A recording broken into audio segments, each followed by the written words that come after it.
Hello नमस्कार दोस्तों, स्वागत है आपका फिर से अपने यूट्यूब चैनल शुभांश क्लासेस में। हम आपके लिए लेकर आए हैं केमिस्ट्री का अध्याय 1 ठोस अवस्था। इस चैप्टर में पूछे जाने वाले सभी अति लघुत्तरी प्रश्न लेकर आए हैं जो आपकी परीक्षाओं के लिए मोस्ट इम्पॉर्टेंट है। दोस्तों, क्लास 12 की केमिस्ट्री क्लासे लेके आए हैं। दोस्तों, ये आपका वीडियो बहुत ही यूजफुल होने वाला है। यदि आपने अभी तक हमारे चैनल को सब्सक्राइब नहीं किया तो चैनल को सब्सक्राइब कर दीजिए, बेल आइकन को ऑन कर दीजिए, जिससे हमारी केमिस्ट्री की सभी क्लासें पाने के लिए।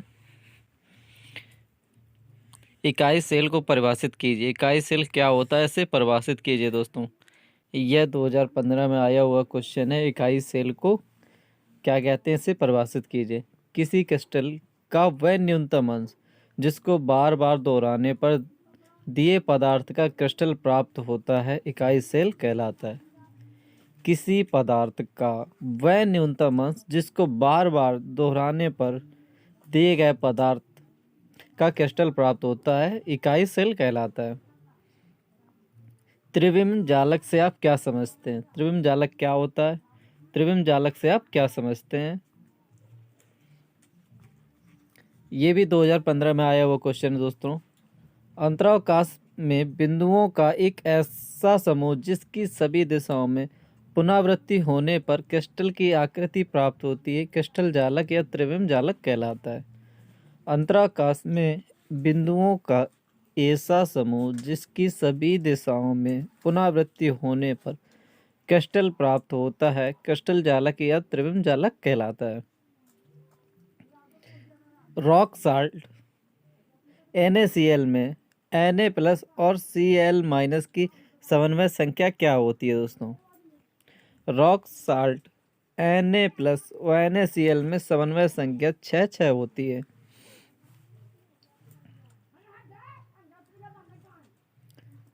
किस ताप पर किस ताप परास में धातुएं अतिचालक बनती हैं? किस ताप परास में धातुएं अतिचालक बनती हैं?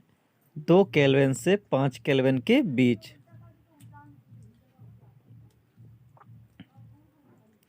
किस ताप के बीच? 2 केल्विन से 5 केल्विन के बीच। यदि वीडियो अच्छा लग रहा हो तो वीडियो को लाइक कीजिए, चैनल को सब्सक्राइब कीजिए, बेल आइकन को ऑन कर दीजिए। यदि आपने हमारी सभी केमिस्ट्री क्लासें पढ़ ली तो आपको कोचिंग की कोई आवश्यकता नहीं है। आप 70 में से 70 अंक जरूर लेकर आएंगे। दोस्तों, अर्धचालकों में विद्युत धारा के चालन का क्या कारण है? अर्धचालकों में विद्युत धारा के चालन का क्या कारण? किस वजह से अर्धचालकों में विद्युत धारा बहती है? आंसर है इसका, अर्धचालकों में विद्युत धारा के चालन का कारण दोष तथा अशुद्धियों की उपस्थिति। उनमें उनका दोष तथा अशुद्धियों की उपस्थिति के कारण ही अर्धचालकों में विद्युत धारा बहती है। पुराने समय के कांच की वस्तुएं अब दूधिया क्यों दिखाई देती हैं? जब अक्रिस्टलीय पदार्थों को गर्म करके धीरे धीरे ठंडा किया जाता है तो वह उसी ताप पर क्रिस्टलीय हो जाते हैं। इसमें दिन की तपन और रात की ठंडक के कारण कांच में क्रिस्टलीय गुण आ जाता है, इसलिए पुराने कांच की वस्तुएं दूधिया दिखाई देती हैं। इसका एक यह भी कारण है कि कांच एक अतिशीतित द्रव तथा इसमें बहने का गुण पाया जाता है। कांच कैसा होता है? कांच एक अतिशीतित द्रव तथा इसमें बहने का गुण पाया जाता है।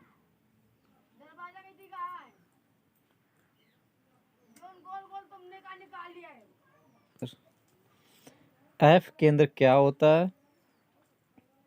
एफ केंद्र किसे कहते हैं? मोस्ट इम्पॉर्टेंट क्वेश्चन है दोस्तों। एफ केंद्र क्या होता है, इसे किसे कहते हैं? जालक में से ऋणायन हट जाने पर एक छिद्र उत्पन्न हो जाता है।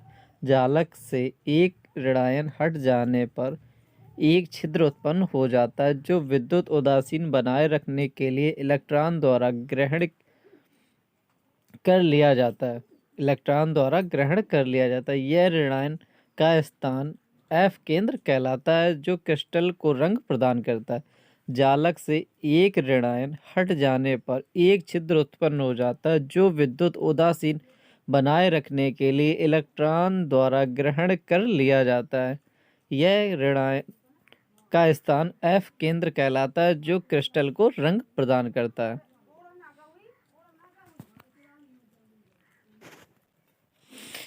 बीसीसी घनी संरचना में समन्वय संख्या कितनी होती है? बीसीसी घनी संरचना में समन्वय संख्या 8 होती है। दो लौह चुंबकीय पदार्थों के नाम, Fe और कोबाल्ट। साटकी दोष से क्रिस्टल का घनत्व कम हो जाता है जबकि फ्रैंकल दोष से नहीं, क्यों? मोस्ट इम्पॉर्टेंट है दोस्तों। साटकी दोष से क्रिस्टल का घनत्व कम हो जाता है जबकि फ्रैंकल दोष से नहीं, क्यों नहीं कम होता? साटकी दोष में कुछ ऋणायन तथा कुछ धनायन तथा ऋणायन क्रिस्टल जालक में से बाहर निकल जाते हैं। साटकी दोष में कुछ धनायन एवं ऋणायन क्रिस्टल जालक से बाहर निकल जाते हैं जबकि फ्रैंकल दोष में आयन क्रिस्टल जालक से बाहर नहीं निकलते बल्कि अपना स्थान बदल देते। इससे क्रिस्टल का घनत्व नहीं बदलता है। क्या कारण है दोस्तों? साटकी दोष में कुछ ऋणायन धनायन क्रिस्टल जालक में से बाहर निकल जाते जबकि फ्रैंकल दोष में आयन क्रिस्टल जालक से बाहर नहीं निकलते बल्कि अपना स्थान बदल देते हैं। साटकी दोष में ऋणायन धनायन बाहर निकल जाते हैं और फ्रैंकल दोष में वो अपना स्थान केवल बदलते हैं और बाहर नहीं निकलते। इस वजह से उनका घनत्व नहीं बदलता दोस्तों। धात्विक तथा आयनिक पदार्थ विद्युत चालकता में किस प्रकार भिन्न है? धात्विक तथा आयनिक पदार्थ विद्युत चालकता में किस प्रकार भिन्न है? धातुओं की विद्युत चालकता इलेक्ट्रॉनों के गमन के कारण होती है।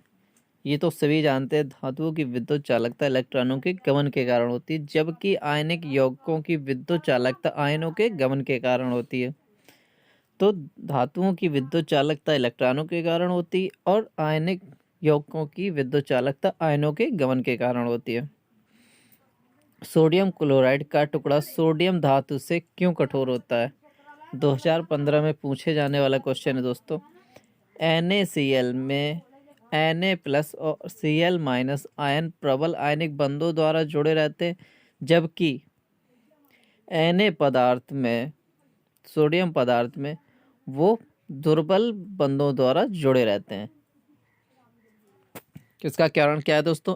NaCl में Na और -Cl आयन प्रबल आयनिक बंधों द्वारा जुड़े रहते हैं जबकि Na में क्षीण बंध द्वारा जुड़े रहते हैं।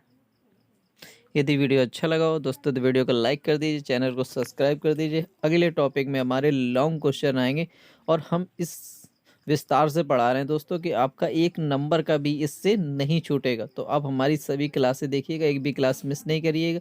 यदि आपने अभी तक हमारा चैनल सब्सक्राइब नहीं किया तो सब्सक्राइब कर लीजिए, बेल आइकन को ऑन कर लीजिए। धन्यवाद दोस्तों।